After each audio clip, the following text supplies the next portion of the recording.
शिवरायांचे कैसे चालणे, शिवरायांची सरगी देणे कैसे असले, सकल सुखाचा त्याग करून दिले तो योग, राज साधनाची लगबग कैसे करावी, याहून करावी विशेष तरीच म्हणावावी पुरुष, या उपरी आता विशेष काय लिहावे, तव शौर्याचा एक अंश दे, तव धैर्याचा जरा स्पर्श दे, तव तेजातील एक किरण दे, जीवनातला एकच क्षण दे, या दीप्तीतून काही दिशा तो धरून टाकू कुसूप आणि पद पुन्हा लिहाया, आमचे भारत व्यास वाल्मिकी येथील लाभ,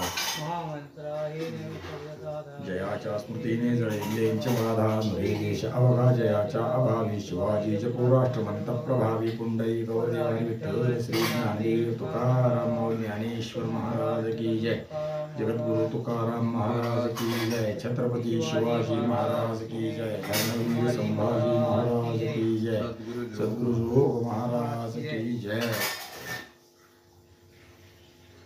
शाहिस्ते खान पुण्यात आला, राहिला, स्वराज्याची नासाडी केली आणि त्याचा पारिपत्य करण्याचा विचार करून शिवाजी महाराजांनी अत्यंत धाडसाचा विषय केला. शाहिस्ते खानाच्या छावणीत स्वतःहून चालून गेले, 1 लाखाच्या छावणीत शाहिस्ते खानावर चालून गेले, प्रत्यक्ष लाल महालात अवतीर्ण झाले आणि लाल महालात जाऊन शिवाजी महाराजांनी शाहिस्ते खानावर घाव घातला. भवानी कडाडकन कोसळली. शाहिस्ते खानाच्या सुदैवानं मात्र शाहिस्ते खान वाचला. त्याची 3 बोटं मात्र तुटली. जी बोटं काही तुटली ती त्याची जन्मभर आता पाठराखण सोडणार होती. जन्मभर इतिहास जोपर्यंत जिवंत आहे तोपर्यंत शाहिस्ते खानाची फजिती हाच विषय सगळ्यांच्या लक्षात राहणार आहे. शाहिस्ते खानाची फजिती असो किंवा शाहिस्ते खानाचा पारिपत्य असो, जगाच्या अंतापर्यंत शाहिस्ते खान जिवंत आहे तोपर्यंत रोज शिवाजी नावाचं दुःख त्याला 3 बोटाचं सतत तळ हातावर वागत फिरावं लागलं. थोटा झाला. जेवायला बसला की पहिल्यांदा आठवण 3 बोटं आली समोर. कुठलंही काम करताना उजवा हात समोर आला की त्याला शिवाजीराजाची आठवण, इतकी कडक आठवण झाली होती.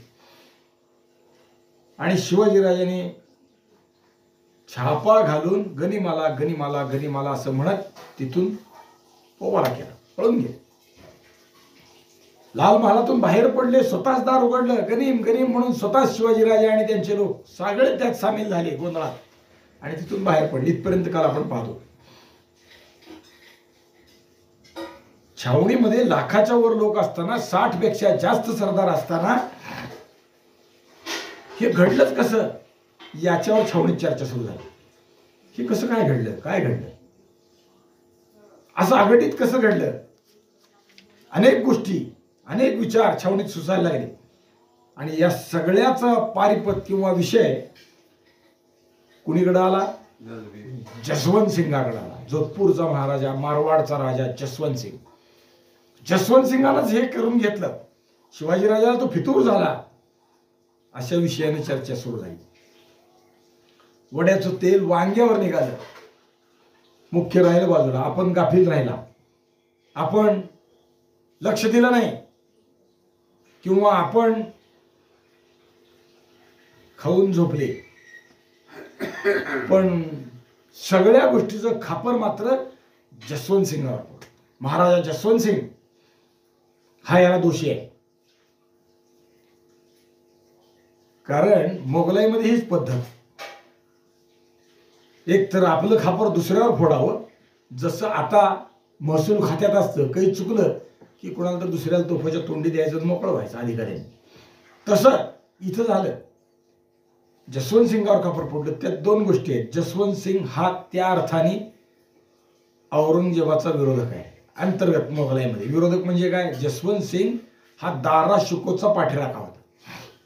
जेव्हा औरंगजेब आणि त्याचा ज्येष्ठ बंधू दारा शिको यांचं सत्ता संघर्ष झाला तेव्हा जसवंत सिंग त्या बाजूला होता आणि शाहिस्ते खान औरंगजेबाच्या बाजूला होता.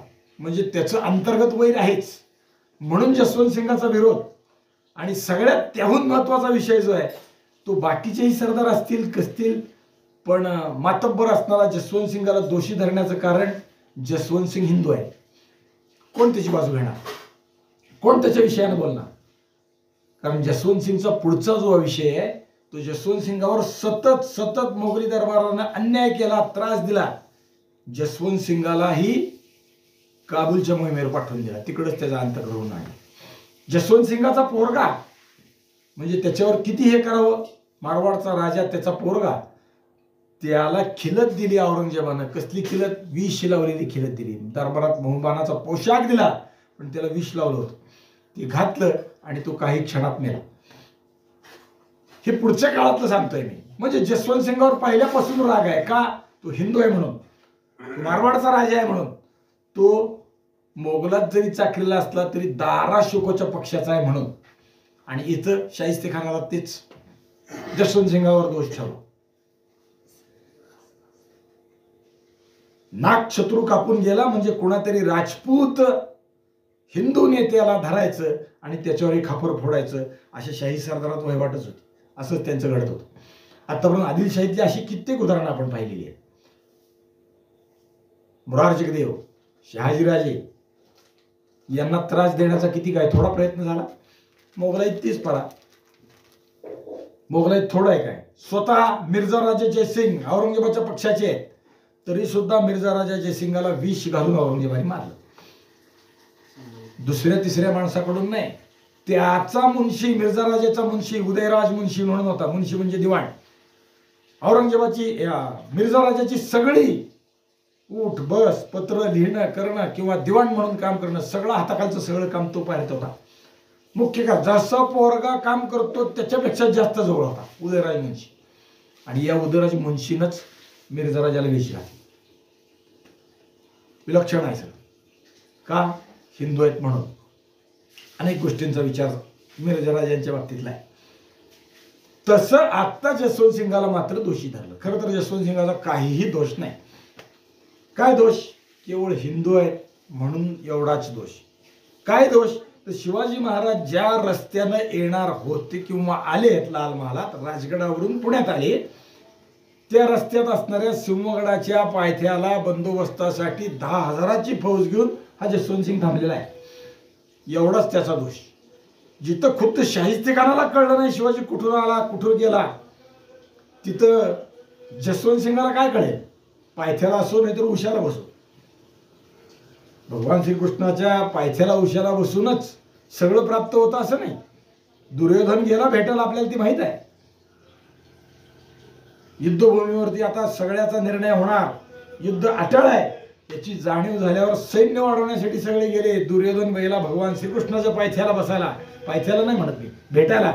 देव झोपले होते म्हणून तो त्यांच्या उशाला बसला. आपण कसं पायथ्याला बसावं? आपणही एका राज्याचे राजे आहोत, सार्वभौम सम्राट आहोत हिंदुस्थानचे, म्हणून तो या भारतवर्षाचा राजा म्हणून गेलाय भेटायला, तर पायथ्याला नाही बसला, उशाला बसला. अर्जुन आला पायथ्याला बसला, पुढचा भाग नाही.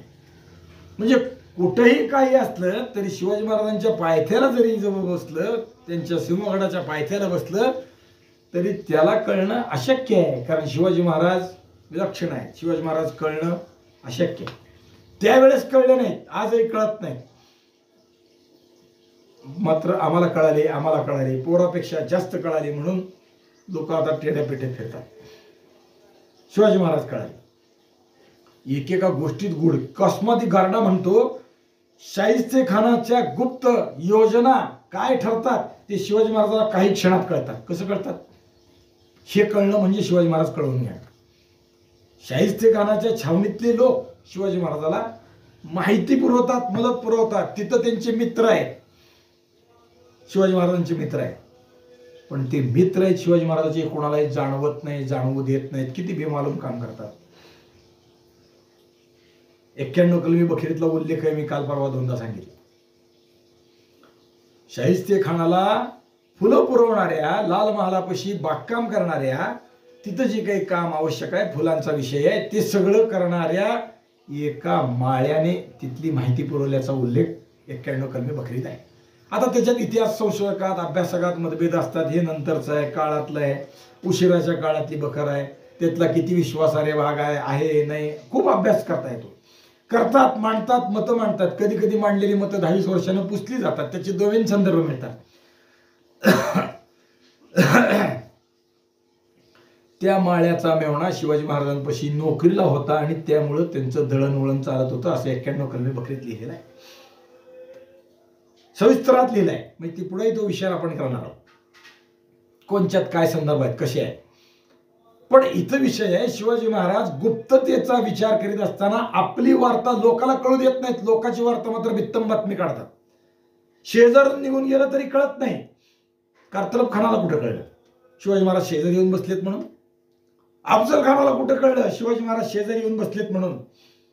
शिवाजी महाराज म्हणजे त्यांचं सैन्य, आपल्या सगळ्या छावणीच्या भोवती शिवाजी राजाचे लोक पसरलेले आहेत आणि लपून बसलेत, कळलं नाही. नेताजी पालकर येऊन बसलाय, कळलं नाही. मग इथं कसं कळेल? जसवंत सिंगाला कसं कळेल? शिवाजीराजे निघालेत, आलेत, कळणार नाही. त्यांनी सेवा करतोय, ते प्रामाणिक करतोय, दोष द्यायचं काही कारण नाही. पण तरीही जसवंत सिंगाला दोषी धरलं. दोषी धरण्यात अजून एक कारण काढलं. कोणचं? तू काहीतरी सामील आहेच, पण पळून जात असताना शिवाजीला तू का रोखलं नाहीस? हेही त्यातलं एक अजून कारण. कारण शिवाजीराजे शिवगडाकडे गेले ना, म्हणून त्याचाही विचार. म्हणून जसवंत सिंगाला सगळा दरबार, शाहिस्तेखानाच्या बरोबरीचे सगळे लोक दूषण द्यायला. खरं तर शिवाजी महाराजांनी केलेला सगळा डाव विलक्षण आहे, महत्वाकांक्षी आहे, धाडसी आहे, अलौकिक आहे. त्याची उकल करणं आजही भल्या भल्याला शोभत नाही किंवा साचत नाही. किती विचार केला, केव्हा जायचं, पहिला विचार, किती वाजता तिथं पोहोचायचं. म्हणजे आता घड्याळाच्या बाबतीत बोलतो, त्या काळाच्या बाबतीत घड्याळ होतं असं नाही म्हणायचं आपल्याला. किती वाजले म्हणण्यापेक्षा कोणत्या प्रहरात कोणती गोष्ट केली पाहिजे. लोक जेवतात कधी, झोपतात कधी, पहारे बदलतात कधी, माणसं आत बाहेर कधी करतात, आत असणारे माणसं जेवायला कधी उठतात, स्वयंपाक कधी करतात, आपल्याला तिथे जायला वेळ किती लागेल, पुण्याच्या बाहेर आपण घोडे थांबवणार, तिथून आत चालत जाणार, त्यात किती वेळ लागेल, आत गेल्यावर कुठून कसं करायचं त्याचा वेळ किती लागेल, सूक्ष्मतेनं किती अभ्यास केलाय. काल आपण अनेक गोष्टी बोलत असताना बोललो होतो. अभ्यास शिवाजी महाराजांनी केलेला जो आहे,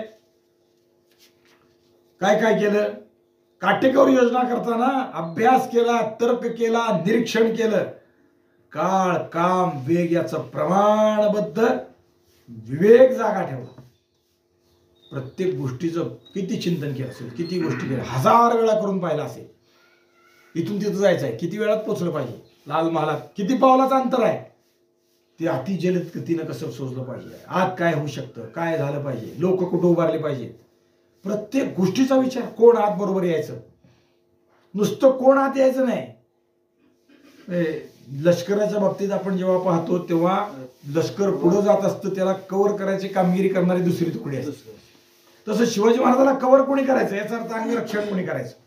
शिवाजी महाराजांच्या तुकडीला कव्हर कोणी करायचं, बाहेर पडले की कोणी त्याला कव्हर करायचं, प्रत्येक गोष्टीचा विचार केलाय.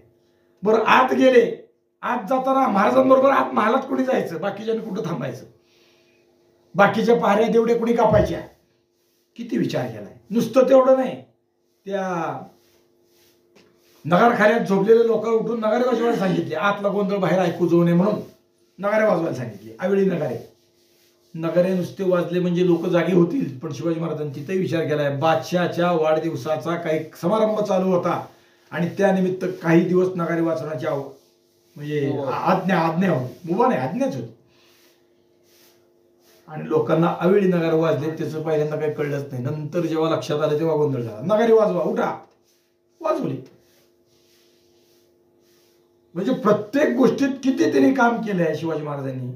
आम्ही करतो असं शिवाजी महाराजांच्या विषयानं अभ्यास, किंवा अभ्यास जाऊ द्या, पण हे कळल्यावर तरी या पद्धतीने आमच्या जीवनात काम करतो का? अभ्यास करतो, सराव करतो, तर्क करतो, निरीक्षण करतो, काळ काम वेगाचं गणित घालतो, सारासार विवेकानं वागतो. यातली एकही गोष्ट आम्ही करत नाही, तरी छत्रपती शिवाजी महाराज की जय म्हणून फक्त ओरडत फिरतो, झेंडे नाचवतो.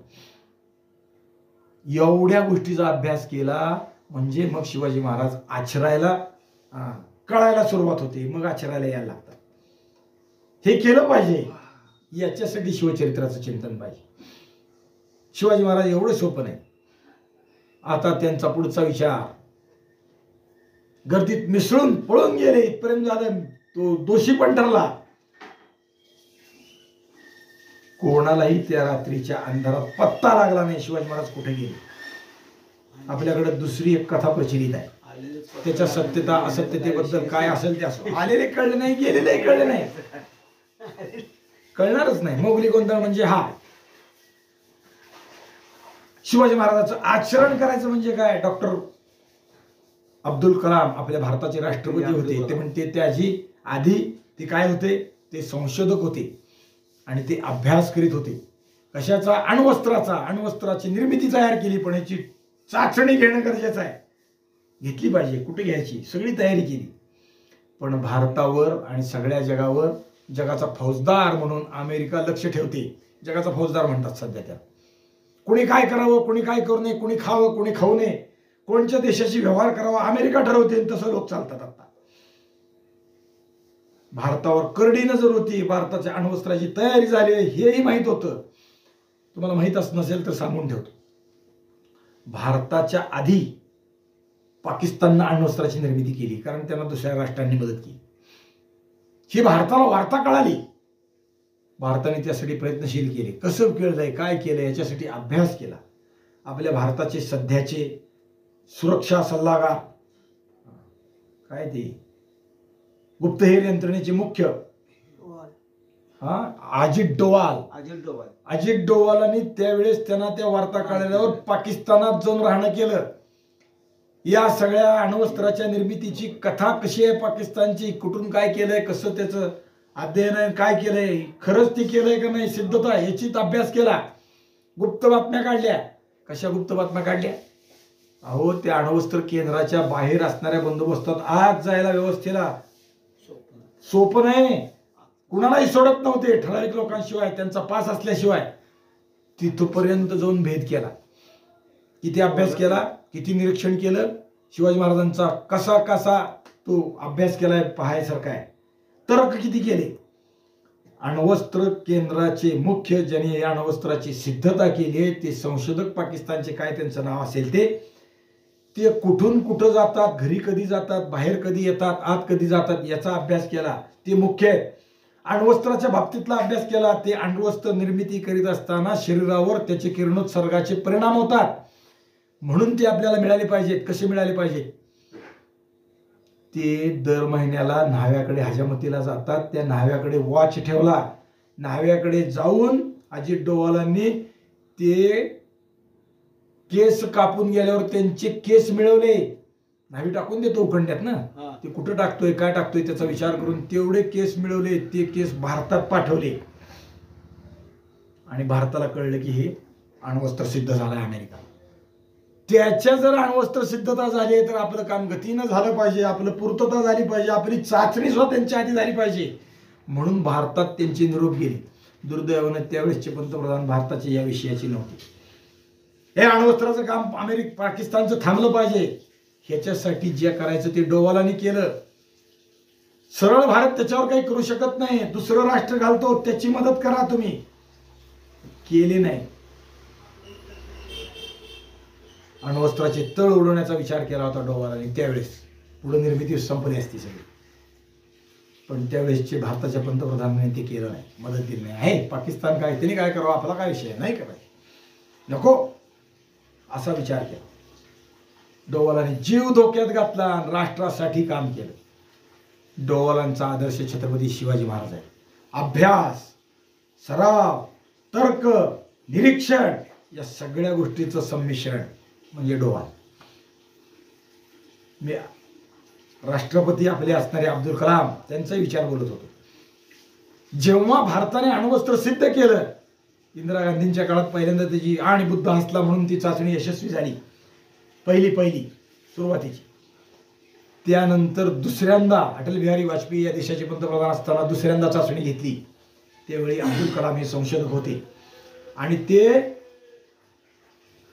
आपल्या वाळवंटामध्ये, म्हणजे राजस्थानच्या वाळवंटात पहिली चाचणी तिथे घेतली होती ना, त्या वाळवंटात काम करत होते. तिथनं पुढे अनेक गोष्टींचा अभ्यास करीत होते. वाजपेयीने पोखरण तिथं ते चाचणीचं काम, थरच्या वाळवंटात राजस्थानात ही चाचणी घेतली. खरं तर बालासोर, कारण आतापर्यंतच्या आपल्या ज्या काही चाचण्या होतात त्या बालासोरच्या समुद्रकाठापाशी होतात. बालासोर कारण काय आहे, भारताला देवाने दिलेली महान देणगी आहे बालासोर. हा समुद्रकाठचा भाग आहे. मैलोन मैलचा प्रदेश वाळवंटी आहे. वाळवंटी म्हणजे वाळूच आहे. समुद्राच्या तळाला असणारा पाण्याचा प्रदेश आहे. पण समुद्राची भरती ओहोटीवर अनेक दिवस हे अवलंबून असतं. त्यात भरती आल्यावर हा भाग बुजतो आणि मैलोन मैलचा प्रदेश भरती ओहोटी लागल्यावरती उघडा राहतो. इथं चाचण्या आपण करतो आणि इथं भारत चाचण्या करतो. म्हणून सगळ्या जगाचं लक्ष तिकडं होतं. अमेरिकेचे उपग्रह या बालासोरमध्ये फिरतात. जगात फिरत असतात म्हणजे वरून फिरत असताना बालासोरवर जास्त केंद्रित असतात. उपग्रह तिथं फोटो काढतात, तिथं लक्ष देतात. किती चोरी करतात, किती हेरगिरी करतात, तिथं असणाऱ्या व्यक्तीच्या हातातल्या घड्याळात किती वाजलेत हे उपग्रहात कळतं. म्हणजे त्याचे फोटो काढले जातात, त्यात ते कळतं. इतकी चोरी करतात आणि सगळ्याचं लक्ष तिकडे पाहून त्यांचे उपग्रह केव्हा कुठं जातात त्याचा अभ्यास करून ज्यावेळी पोखरणच्या रणांगणात किंवा पोखरणच्या वाळवंटात उपग्रह येत नाही त्याचा विचार करून ती वेळ, ते दिवस, त्याच्या गतीचा अभ्यास, काळ, काम, वेग याचा विवेक, अफाट निरीक्षण, सराव सगळ्याचा विचार करून भारताने पोखरणमध्ये तारीख 13 मे 1998 अण्वस्त्राचा स्फोट केला. चाचणी घेतली. पृथ्वीच्या खोल गर्भात ती चाचणी झाली आणि जग हादरलं. त्या चाचणीचे जे कंपन आहे ते अमेरिकेतल्या त्यांच्या प्रयोगशाळेत लागले. जग हादरलं. हे झालं कसं? आमचं एवढं दुर्लक्ष असताना, आमचं दुर्लक्ष नसताना, आम्ही झोपलेलं नसताना भारताने केलं कसं? सगळं जग खडबडून उठलं. पत्रकारांनी विचारलं, हे तुम्ही केलं कसं? अमेरिका एवढं लक्ष ठेवतोय, भारताला त्रास देतोय. आज सुद्धा भारतावर अमेरिकेचं फार म्हणजे त्रास चालू आहे. ते आयात निर्यातीत प्रचंड कर लादलेले. तो 100% करायच्या नादात आहे. पुन्हा आता टॅरिफ वाढवण्याच्या नादात आहे. म्हणजे भारताची आयात थांबेल, भारताचा व्यापार थांबेल, भारताचं कंबरडं मोडेल अशी त्याची भूमिका आहे. असो, भारतही समर्थ आहे, त्याला उत्तराला उत्तर चालू आहे. पण हे झालं कसं? पत्रकारांनी प्रश्न विचारले. त्यात अब्दुल कलामांना विचारलं, हे झालं कसं? तुम्ही कसं काय केलं? अमेरिकेच्या डोळ्यात धूळ फेकलीत, कसं काय केलं? आणि अब्दुल कलामांनी उत्तर दिलं, we have used the Katraj doctrine. आम्ही कात्रजच्या तत्वाचा अभ्यास केला आणि ते वापरात आणलं. काय आहे हे कात्रजचं तत्व? शिवाजी महाराजांच्या बाबतीत, शाहिस्तेखानाच्या बाबतीत ते घडलं. शिवाजी महाराज गेले सिंहगडावर, पण शिवाजी महाराजांनी बैलाच्या शिंगांना पलिते पेटवली आणि ते दिवे घाटात नाचवले. हा, दिवे घाट त्या अर्थाने त्याचा विचार केला जातो. शाहिस्तेखानाला आणि त्याच्या लोकांना असं वाटलं की या डोंगरात पलिते पेटवून चाललेले आहेत. म्हणजे पलिते म्हणजे मशाली, म्हणजे शिवाजीराजे या बाजूला गेले म्हणून ते तिकडं धावले पाठलाग करायला. आपल्याला तिकडं दिसतंय, हुलकावणी दिली, हुल दिली. हुल कुस्तीमध्ये हुल हे डावातलं एक प्रकरण आहे. दाखवायचं एक आणि करायचं दुसरं, याला हुल म्हणतात. शिवाजी महाराजांनी ते केलं, दाखवलं दिवेघाट आणि शिवाजी महाराज गेले सिंहगडाकडे. हुल दिली, पाठलाग झाला तर तो आशेनं जाईल. पुण्यातनं बाहेर पडताना कुणीकडे दिवे आहेत, हजारो मशाली पडतायत, म्हणजे शिवाजीराजा इकडनं चालला म्हणून ते तिकडे जातील. आणि बरोबर शाहिस्तेखान त्याला फसला, तिकडे गेला. परिणाम शिवाजी महाराजांचा पाठलाग दुर्बळ झाला. शिवाजी महाराज निघून गेले, सिंहगडावर गेले, सुरक्षित झाले आणि सिंहगडावरून उतरून पुन्हा राजगडावर गेले. कात्रज डॉक्ट्रिन आहे ते हे आहे. हे शिवाजी महाराजांचं आम्ही आचरलं म्हणून आम्ही यशस्वी झालो.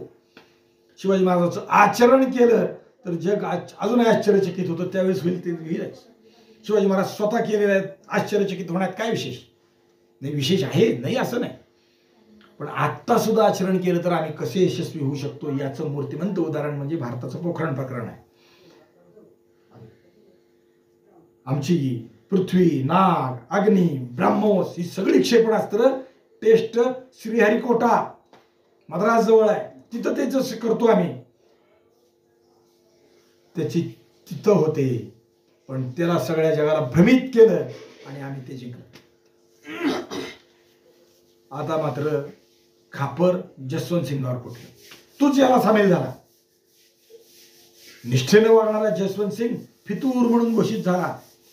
लोक त्याला म्हणायला लागले की जसवंत सिंगानंच शिवाजीला कळवलं की तू ये आणि शाहिस्तेखानावर छापा घाल, हल्ला कर, मी तुला मदत करतो. लोक कोणी काय म्हणावं काय करावं ज्याचाच विषय आहे. तोंडाला हात लावता येत नाही माणसाच्या. हाताला हात लावता येतो, हात धरून बाजूला करता येतो, पण तोंडाला काही हात लावता येत नाही.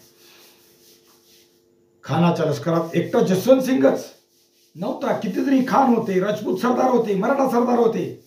त्याने कोणते निष्ठेचे दिवे पाजले होते, पाजळले होते? कुणीच काही नाही.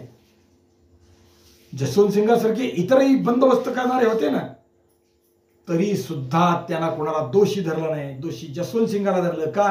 त्याची दोन्ही कारणं मी मागाशी सांगितली. सगळेजण झोपलेलेच होते, पण दोषी मात्र जसवंत सिंग ठरला. काही असो, दोष कोणाचा असो नसो, कौतुक मात्र महाराजांचं आहे.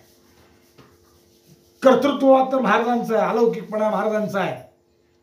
इतिहासात वेगळं घडून जाणारा गनिमी कावातला वेगळा नमुना महाराजांचा आहे. जसवंत सिंग शाहिस्ते खानाच्या पुढे भेटीला आला.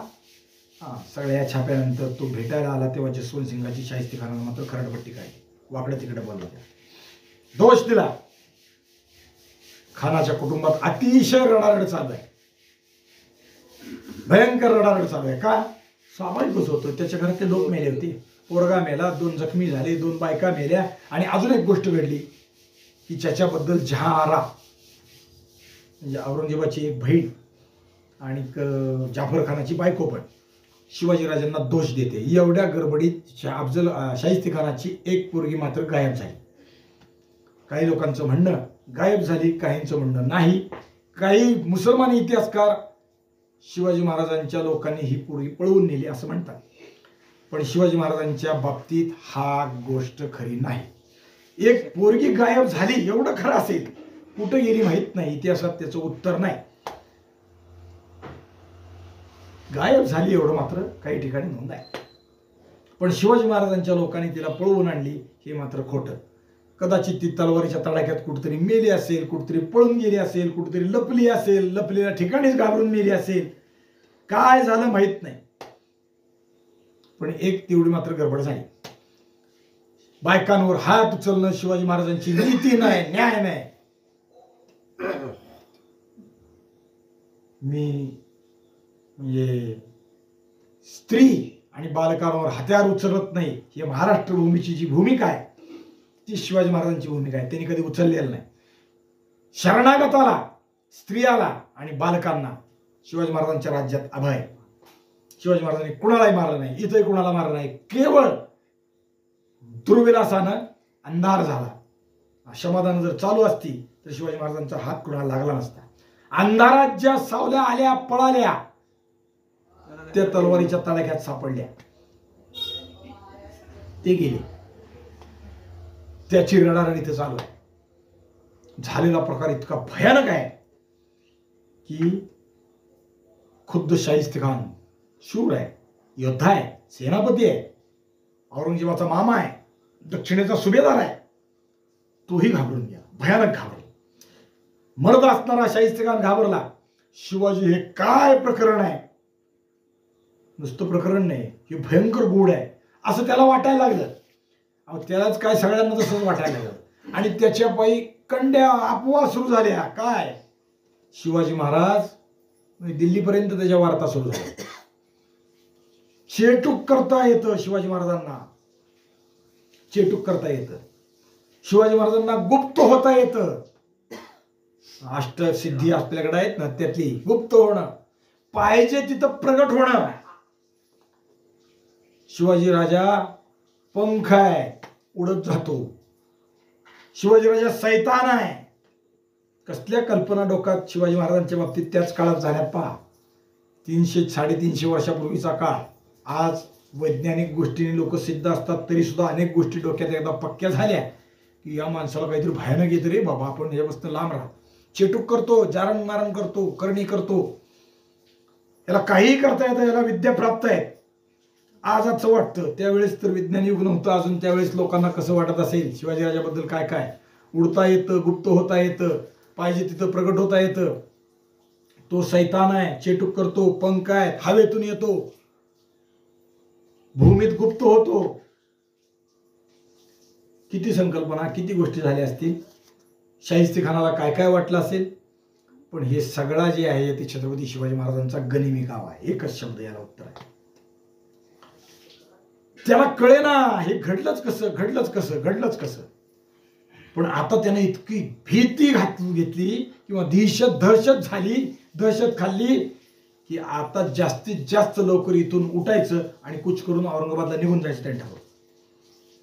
शाहिस्तेखान आता पुण्याकडे जाण्याचा, पुण्यातून बाहेर जाण्याचा विचार करायला लागला. जास्तीत जास्त दूर जाऊ नको, शिवाजीराजा नको, सोसणारा नाही. नुसतं शिवाजी महाराजांच्या गप्पा सुद्धा आपल्याला सोसणार नाही. शिवाजीराजापासून दूर जाऊ, दूर जाऊ. जे आता शिवाजी महाराजांपासून दूर जाणार आहेत ते हे शाहिस्तेखानाच्या गोत्राचे आहेत, शाहिस्तेखानाच्या अवलादी आहेत. त्याने ठरवलं औरंगाबादेकडे कूच करायचं. झालेल्या फजितीची त्याला अत्यंत लाज वाटायला लागली. कूच करण्याची तयारी सुरू झाली. लाल महाराज आवरावरी सुरू झाली. महाराज सिंहगडावर होते, लगेच राजगडात गेले. ते समजत होते की आपल्या भवानीच्या तडाख्यात खान मेला, पडला. दुपारी 2 प्रहरी, बघा बरं का, काम झाल्यावर सुद्धा महाराजांचे हेर काम करताय. दुपारी 2 प्रहरी हेरांनी बातमी आणली आणि महाराजास रुजू केली. काय केली? शाहिस्तेखानाची 3 बोटे तुटून गेली, उजवा हात थोटा झाला. वरकडेही कित्येक लोक मेले. नवाब दहशत खाऊन दिल्लीस पळून चाललाय. दहशत खाल्ली इथपर्यंतची बातमी शाहिस्तेखानाच्या तंबूतली आतली, निघून चालला. सगळी बातमी आली. फक्त बातमीतली त्रुटी काय आहे, तो दिल्लीत चालला. आता दिल्लीत चालला का औरंगाबादेत चालला हे काही लगी कळेल असं नव्हतं ना, पण तो दिल्लीत चालला. खबर ऐकून महाराजाला जरा वाईट वाटलं. कशाचं वाईट वाटलं? खान मेला नाही याचं वाईट वाटलं. पण झालेला प्रकार हे कमी नव्हता, त्याचं मोल अमूल्य आहे. झालेला प्रकार विलक्षण केलाय, असा झटका दिलेला आहे. महाराज बहुत त्यानेही खुश झाले आणि जिजाऊ साहेबाला बोलले. उत्तर जिजाऊ साहेबाला त्यांनी बोलले. काय बोलले? फतेह होऊन आलो, विजय प्राप्त केला, आम्ही शास्ताखाना शास्त केली. बादशाने नाव ठेवले खरे शाहिस्तेखान, परंतु नाव यथार्थ झाले नाही. ते नाव आपण शास्त करून रुजू केले. शिवाजी महाराज किती विलक्षण आहे. अशा गंभीर गोष्टीत सुद्धा त्यांना विनोद सुचतो. नुसतं विनोद नाही, श्लेष करता येतो. अलंकार शब्दावर, शास्त्र शब्दावर त्यांनी श्लेष केला. अलंकार शास्त्रातला एक गुण आहे हा श्लेष. शाहिस्तेखान नाव जरी बादशाने त्याला दिलेलं असलं तरी त्याला नाव यथार्थ नाही, त्याला शास्त्र करता आले नाही, केलं नाही. ते नाव मी यथार्थ केलं, त्याला शास्त्र केली, त्याला शिक्षा केली. शास्त्र म्हणजे शिक्षा केली. शिवाजी महाराज गमतीने बोलले. राजगडावर खूप आनंद झाला. नुसता आनंद झाला नाही, भांडी वाजवली, तोफा वाजवल्या. भांडी म्हणजे तोफा वाजवल्या, साखरा वाटल्या. राजगडावर साखर किंवा शेजारपाजारच्या किल्ल्यावरती लोकांना निरोप दिले, शाहिस्तेखानावर आपण विजय प्राप्त केला, साखरा वाटली. आता साखर वाटणं हे वेगळं विशेष आहे, आनंदाचं आहे, गोडीचं आहे, सगळं आहे. पण त्या काळात साखरा म्हणजे फार दुर्मिळ, साखर मिळतच नव्हती. आता साखर ऊस कारखाने झाले खचून, साखरेचे साखर होते. त्यावेळी साखर तशी नव्हती. मध वर्षानुवर्षे भांड्यात ठेवायचा आणि मग त्याचं क्रिस्टलायझेशन होतं. हळूहळू त्याचे खडे तयार होतात आणि ती साखर तयार होते. मधातलं बाष्प पाणी निघून गेलं की मग त्याची साखर तयार होते. ती साखर देणं म्हणजे दुर्मिळ, फार दुर्मिळ असणारा विषय, आनंदाचा विषय आणि गोडीचा विषय, म्हणून साखर वाटली. शिवाजी महाराजांनी साखरा वाटल्या, भांडी मारली, तोफा उडवल्या सगळ्या राजगडावर. राजगडावर चला, तोफा उडवल्यावर राजगडावर काय होतं कळतं. पाली दरवाजाच्या परिसरात अजून सुद्धा जर तुम्ही ॲटम बॉम्ब उडवला तर गडगड गडगड गडगड गडगड असा असा आवाज समोरून फिरत जाताना दिसतो, ऐकायला येतो. गडगड गडगड गडगड गडगड ॲटम बॉम्बचा धड थड थड उडलेलं जे असतं ना, स्वराज्याच्या हद्दीवर सगळं लक्षात येतं. शेजारच्या धापास किल्ल्याला अजूनही कळतं की राजगडावर काहीतरी विशेष झाला. त्यावेळेस तर तोफा वाजवल्यावर काय होत असेल, किती लक्षात येत असेल. शिवबा, बाबाजी, चिमणाजी, कोयाजी या खोडकर पोरांनी काल लाल महाल लहानपणी खेळला होता. आज त्यांच्या खोड्यांनी त्यांची कीर्ती दिगंत झाली. आईसाहेबांना त्यांचा पराक्रम ऐकून पाहून कौतुक वाटलं. काल लहान असणारी ही पोरं लाल महालात आंधळी कोशिंबीर खेळत होती. मराठी खेळ आहे हा. डोळ्याला पट्टी बांधायची आणि हुडकत हिंडायचं अंधारात. आज प्रौढपणात शिवाजी महाराजांचे लोक, स्वतः शिवाजी महाराज लाल महालात आंधळी कोशिंबीर खेळले. लहानपणी खेळलेल्या कोशिंबीरीचा अभ्यास, तर्क, निरीक्षण, स्मरण आता लक्षात ठेवलं. डोळे बांधून सुद्धा मी फिरू शकतो माझ्या घरात, हा विश्वास आपल्याला असतो. कित्येक जणांना तोही नसतो. त्याचा आयुष्यात काही उपयोग नाही. इथं शिवाजी महाराजांचा तो डोळे बांधून लाल महालात मी फिरू शकतो. लाल महालात आंधळी कोशिंबीर मी खेळलोय. खांब न खांब पाठ आहे, कोपरानं कोपरा पाठ आहे. कुठं जावं, डोळे बांधले तरी लाल महालात मी यशस्वी करेन. ते करून आले. लहानपणी खेळलेली आंधळी कोशिंबीर शिवाजी महाराजांनी लाल महालात आता खरोखरची आंधळी कोशिंबीर खेळली. शाहिस्तेखानाची फजिती केली आणि तो पराक्रम पाहून आईसाहेबाला धन्यता वाटली, कौतुक केलं. शिवाजी महाराजांनी मात्र ही गोष्ट आपण स्वतः आपल्या लोकाला लिहून कळवली. शिवाजी महाराजांचं बहुतेक हे एखादंच पत्र असतं, त्यातलं एखादं पत्र आहे. म्हणजे शिवाजी महाराजांची पत्रही उपलब्धता कमी आहे, पण जे आहेत त्यात मी असं केलं म्हणणारी पत्र अजून कमी आहे. शिवाजी महाराजांनी कोकणात असणारे आपले सरदार किंवा आपले अजून एक अधिकारी म्हणू आपण, रावजी सोमनाथ यांना पत्र लिहून बातमी कळवली. खानाच्या पराभवाचा आनंद शिवाजी महाराजांनी असा सांगितला, कळवला. रावजी सोमनाथ त्याचं नाव, ते कोकणात आहेत, ते कोडाळात आहेत. शाहिस्तेखानाने आपला तंबू गुंडाळला. बरोबरची काही फौज पुण्यातच ठेवली. जसवंत सिंगाच्या स्वाधीन केली. बघा बरं का, दोषी त्याला धरलंय, पण इथला कारभारी म्हणून त्यालाच नेमले. म्हणजे शाहिस्तेखानाच्या माघारी इथला कारभार करण्यासाठी ताकदवर माणूस कोण आहे तर जसवंत सिंग आहे. जर जसवंत सिंग दोषी आहे, जसवंत सिंगाने पैसे खाल्लेत असं तुमचा संशय आहे, तर त्यालाच का तुम्ही इथे नेमलं? मोहीम नेटानं चालू ठेव, शिवाजीराजाचं पारिपत्य कर म्हणून जसवंत सिंगाला सांगितलं आणि खान पुण्यातून निघाला. तारीख 3 एप्रिल 1663. म्हणजे ज्या रात्री छापा पडला त्याच्या तिसऱ्या दिवशी निघाला. तारीख 4 एप्रिलच्या रात्री महाराज आले. 4 एप्रिलच्या रात्री तो छापा पडला आणि तिसऱ्या दिवशी छापा पडल्यापासून खानाने सगळं गबाळ गुंडाळून बाहेर पडला. 3 वर्षे पुण्यात धुमाकूळ घालणारा खान आता 3 दिवस सुद्धा राहायला तयार नव्हता. किती गतीनं आला आपण विचार करतो.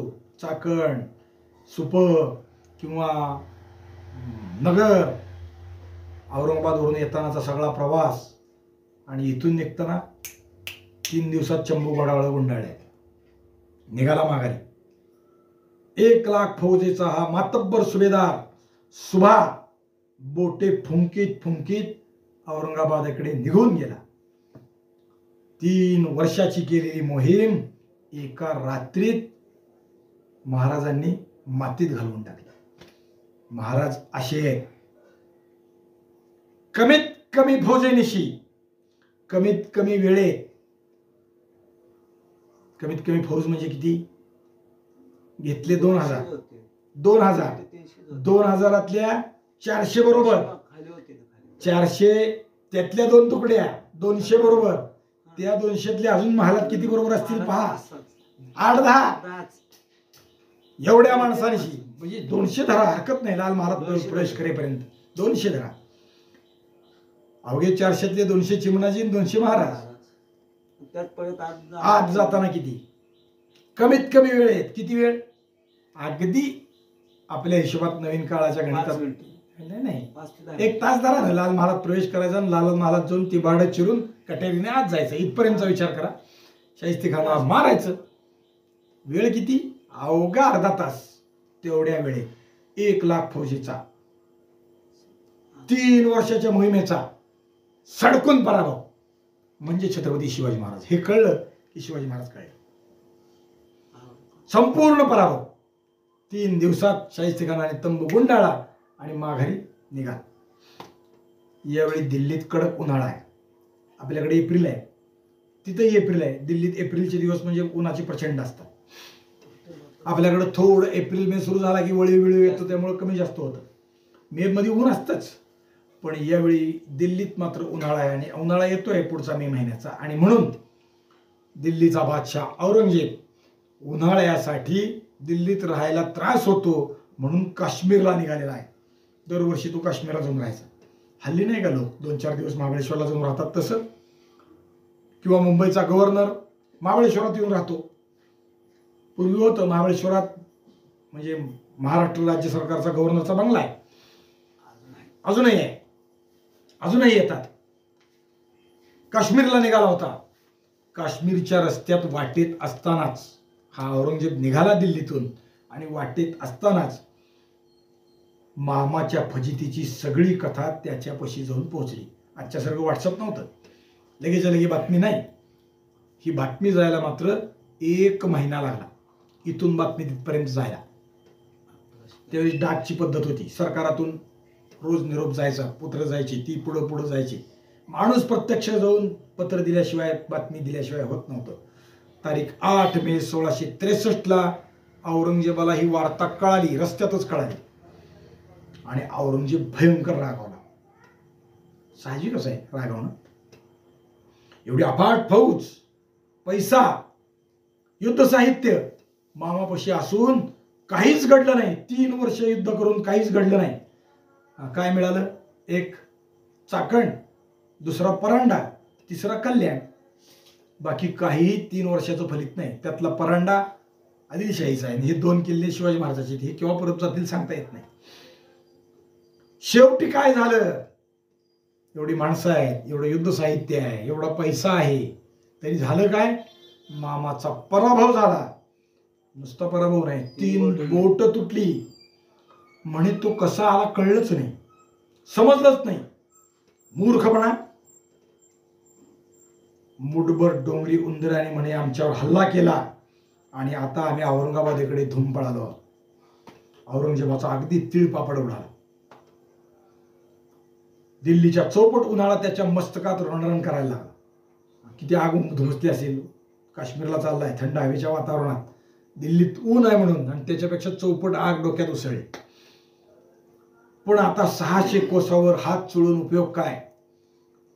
महाराज आणि बाकी सगळे पुण्यात. शाहिस्तेखाना उठून निघून गेलाय. तो 8 मे पर्यंत बहुतेक जाऊन पोहोचलाय औरंगाबादेत. काय उपयोग? त्याची शाहिस्तेखानावर इतराजी झाली, राग आला. त्याने तडकाफडकी शाहिस्तेखानाला फरमान पाठवलं. काय? तुमची नेमणूक दख्खनचा सुभेदार होता ती रद्द आहे. तुमची नेमणूक आता बंगालच्या सुभेदार करण्यात आली. बंगालचे सुभेदार म्हणून तिकडे जा. ताबडतोब बंगालला रवाना व्हा. हे पत्र खानाला मिळालं औरंगाबादेत. खानाला अत्यंत वाईट वाटलं, कारण बंगाल म्हणजे त्यावेळेस बंगालला नरक समजला जात होतं. बंगालच्या सुभेदार म्हणून नेमणूक होणं, कारण बंगालमध्ये आसामही त्यावेळेस येत होतं. आता आसाम स्वतंत्र आहे, पण बंगालचा सुभेदार होणं म्हणजे नरकवास, जिवंतपणी नरक भोगायला पाठवणं म्हणजे बंगालला पाठवणं. त्याला खूप वाईट वाटलं, कारण बंगालचं हवामान अत्यंत विचित्र आहे. दिवसात 3 ऋतू तिथे असतात. संध्याकाळी थंडी असते, दुपारी उन्हाळा असतो, सकाळी पहाटे पाऊस पडतो. आसाममध्ये तसंच. अत्यंत दलदलीचा प्रदेश. या आसाममध्ये यावेळेसच या शाहिस्तेखानाबरोबर झुंज करायला शिवाजी महाराजांचा जसा काही सवंगडी असावा तसा लाचित बडफुकन या नावाचा अहोम राजाचा सेनापती गरिमी काव्याच्या तंत्रानं तो युद्धात उतरला होता, आणि त्या लाचित बडफुकन आणि अहोम साम्राज्याने मोगलांना परास्त केलं. त्यांच्याकडच्या कागदपत्राचं त्यांचं म्हणणं असं आहे की आमचा शिवाजी महाराजांशी त्यावेळेस संपर्क होता. लचित बडफुकनचं जे अहोम राजे आहे त्यांचं म्हणणं असं आहे की शिवाजी महाराजांचा आमचा संपर्क होता, आमची त्यांची दळणवळणाची व्यवस्था होती. शिवाजी महाराजांसारखं आम्ही गनिमी काव्यात युद्धात उतरलो आणि मोगलांना परास्त केलं, त्याच्यात काही अंश आम्ही शिवाजी महाराजांना मानतो. लचित बडफुकन म्हणजे असा आमचा शिवाजी महाराज म्हणतात. दुर्दैवाने महाराष्ट्रात माहीतही नाही. त्या बंगालच्या सुभेवर याला पाठवलं. भयंकर नरकवास म्हणजे बंगाल. आपल्याला बंगालला पाठवल्याचं भयंकर दुःख झालं. तरी त्याने शाहिस्तेखानाने प्रयत्न करून पाहिला. औरंगजेबाला पुन्हा त्याने पत्र लिहिलं, अर्ज दिला की मला अजून उमेद आहे, मी शिवाजीचा नक्की पराभव करेन, मला अजून इथं ठेवा, माझी बदली करू नका, मला दख्खनच्या सुभेवरच ठेवा.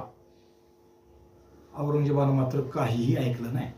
अर्ज नामंजूर केला, नकार दिला आणि मूळ ठिकाणाला परत पाठवण्याचा परत आदेश पहिला आहे तोच कायम ठेवला. बंगालच्या सुभेदारीत जाणं म्हणजे जिवंत नरकवास. खाण्यापिण्याची फक्त तरतूद, बाकी सगळा नरक. दुःखी झालेला शाहिस्तेखान नाउमेद झाला आणि आता मान खाली घालून पावसाळा संपल्यानंतर, पावसाळ्यापर्यंत काळ इथंच काढला त्यांनी, कारण पावसाळ्यात वाहतूक होत नाही त्यावेळेस. नद्या बिद्या वाहिल्या की पलीकडे जाणं येणं अवघड असतं. तारीख 1 डिसेंबर 1663 तो इथून औरंगाबाद इथून बाहेर पडला बंगालला जाण्यासाठी. 3 वर्षापूर्वीचा त्याचा आवेश, रुबाब, मिजाज आणि आताचा त्याचा, या सगळ्या गोष्टीत जमीन आसमानचं फरक होतं. त्याचा आवेश गळून पडला होता, रुबाब सगळा शिवाजी महाराजांनी कापून टाकला होता, मिजाज नक्षा उतरून टाकला होता आणि खाली मान घालून तो तिकडे निघाला होता. शिवाजी बसला म्हणजे एक तुच्छ फुलपटा असं समजणारा शाहिस्तेखान आपल्याच घमेंडीत राहिला. त्याचं त्याला फळ प्राप्त झालं होतं. 3 बोट त्याची तुटली होती. आता शाहिस्तेखान दक्षिणेतून निघाला आणि बंगालकडे चालला आणि दक्षिणेत औरंगजेबाचा पुत्र नवा सुभेदार म्हणून आला, मुअज्जम. औरंगजेबाला 4 पोरं, अकबर, आझम, मुअज्जम आणि कामबख्श, 4 जण. त्यातला हा मुअज्जम हा दक्षिणेत आला. हा पोरगा म्हणजे दिव्यच आहे. हा औरंगाबादेत दाखल झाला. चिरंजीव म्हणजे चिरंजीवच आहे.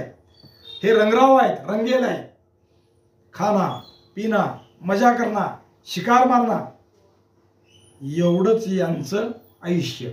जबरदस्त कार्यक्रम म्हणजे एवढाच. या गृहस्थाची दख्खनच्या सुभेदारावरून नेमणूक करणाऱ्या औरंगजेबाची तारीफ काय करावी. पण पुत्रप्रेम, पुत्रप्रेमानं जिथं धृतराष्ट्र आंधळा झाला, नुसतं डोळ्यानं आंधळा होता असं नाही, पुत्रप्रेमानं आंधळा झाला.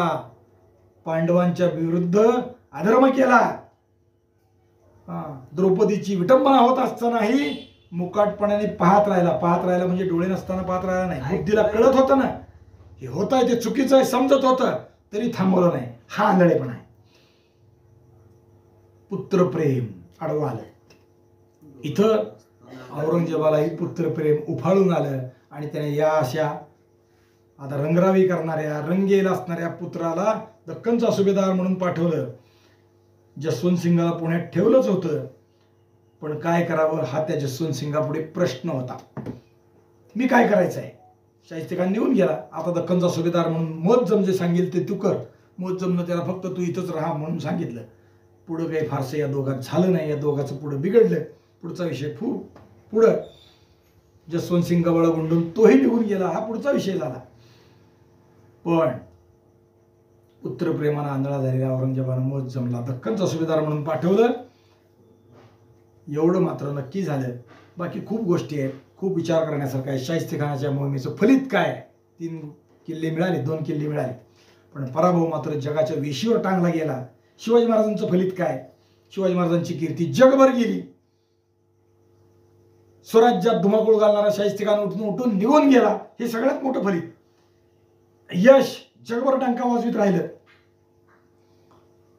आणि अजून काही गोष्टींचा विचार आहे की शाहिस्तेखान तंबूत राहत होता की लाल महालात राहत होता, कोणचं साधन काय म्हणतं. आणि दुसराही एक विचार आहे की शाहिस्तेखानाच्या या संपूर्ण प्रकरणाबद्दल कोणत्या ऐतिहासिक साधनात काय काय विचार व्यक्त केलेले आहेत. त्याचा विचार आपण उद्या करू. पुंडलिक गौरदेव हरी विठ्ठल श्री ज्ञानदेव तुकाराम विठाल विठाल विठाल विठाल विठाल.